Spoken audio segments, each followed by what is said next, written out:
nyo yung about sa Manulife Education Builder.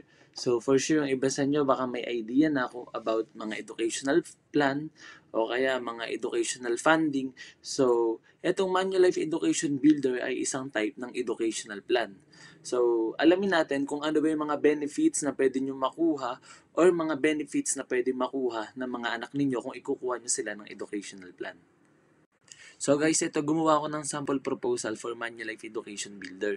So, himayin natin kung ano yung mga nasa proposal at i-explain ko rin ng mabilis lang per details. So, makikita natin Manulife Education Builder 10 minimum 10 years to pay.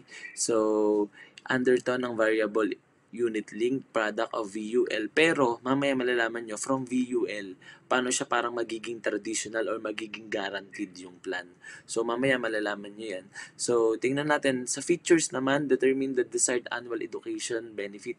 So, depende sa inyo. Ang minimum is 150,000 taon-taon. Kunyari, by 18, 19, 20, 21. Or, meron ding 5 years course, 22.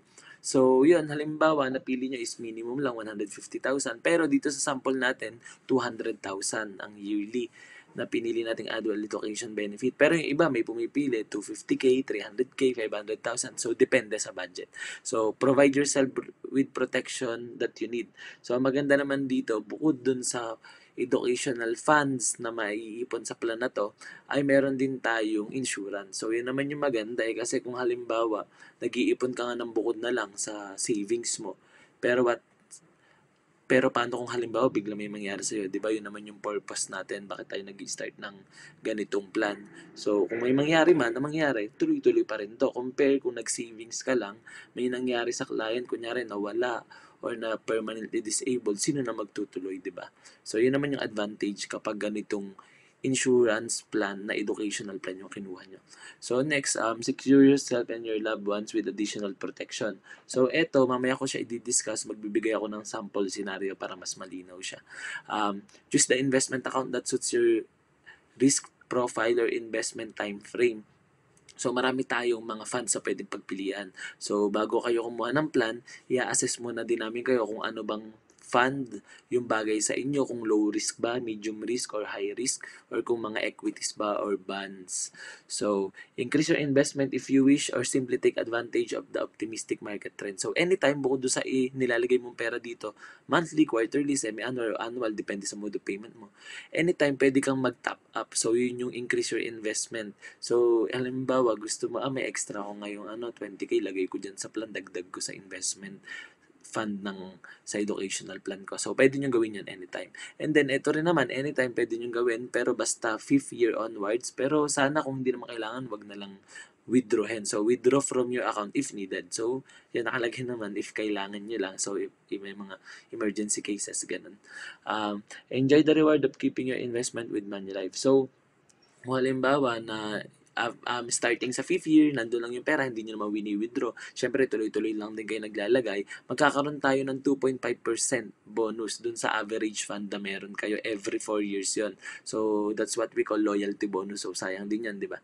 And then, alamin naman natin kung ano yung mga benefits. Kasi sa information, makikita nyo 40 years old yung tatay and then 1-year-old yung bata. So, sa benefits naman, so, nabanggit ko na kanina, may life insurance which is 600,000 yung sa sample natin dito.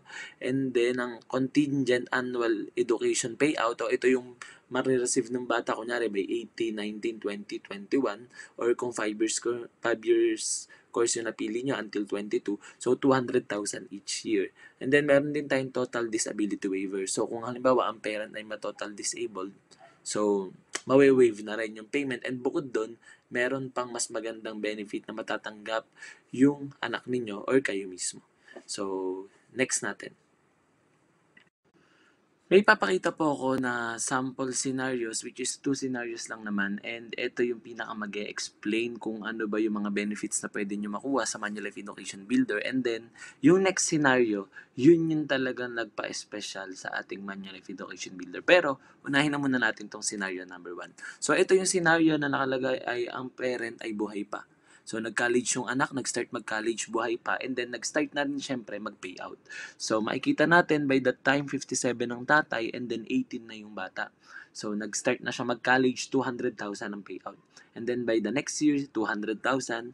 20 years old, 200,000 again. And then next year or the last year, 21 years old, 200,000.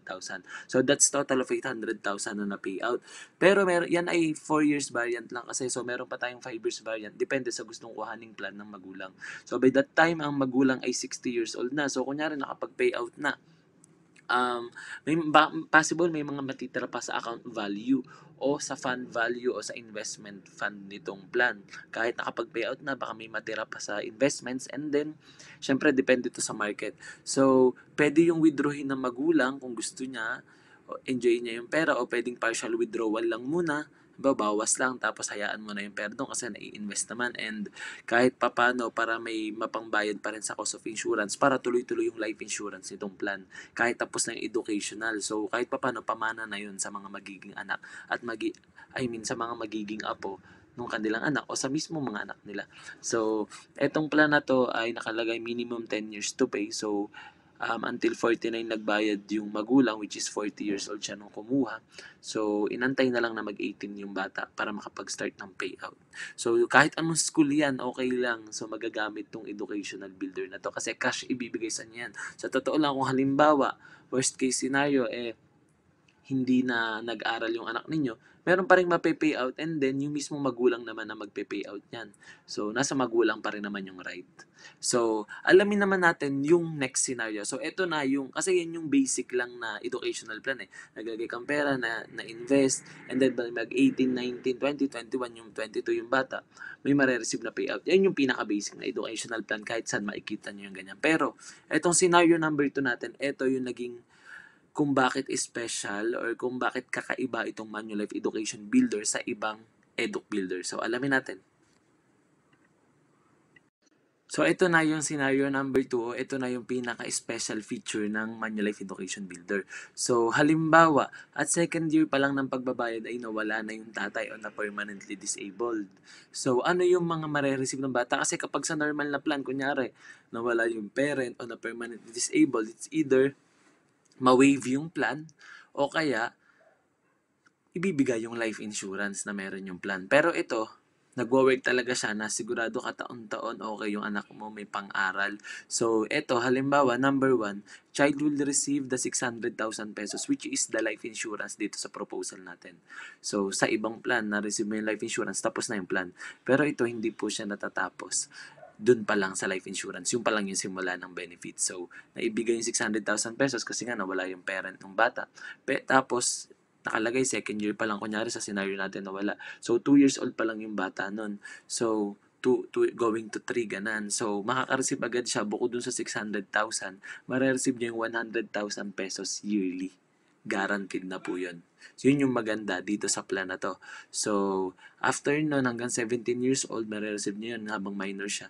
And then, by the time na mag-18 siya, which is magka-college na siya, bukod dun sa mga na-receive niyang 100,000 taon-taon, ay mare-receive niya yung 200,000 yearly na annual education payout, which is from 18, 19, 20 to 21. So, 'di ba? Sobrang daming benefits na pwedeng makuha ng anak ninyo kung sakali kukuha niyo sila ng Manulife Education Builder, and hopefully ma-start niyo yung ganitong plan for your kids. And then ayan, makikita niyo tinotal ko dito sa upper right, 600,000 yung life insurance, total of 1.6 million yung naging yearly payout habang minor pa yung bata. So, sa sample kasi natin, nawala agad yung parent. And then 800,000 pesos yung total payout for college. So, that's total of 3 million pesos yung nakuhang benefits dito sa plan na to. So, 'di ba? Ganon kaganda yung Manulife Education Builder. Like I said kanina, sa ibang plan mawe-waive lang o matatanggap mo yung life insurance. Pero dito, na-waive na, natanggap mo yung life insurance, meron pang mga payouts simula kung anong age yung bata hanggang mag-age 21 na guaranteed na even high school may budget siya. And then lalo na upon college. So hopefully po naintindihan niyo yung ang Manulife Education Builder, and if may mga questions pa kayo, siguro mas maganda na makapag-usap din tayo, or you can send me a message or email or through my messenger na magfa-flash mamaya dito sa screen.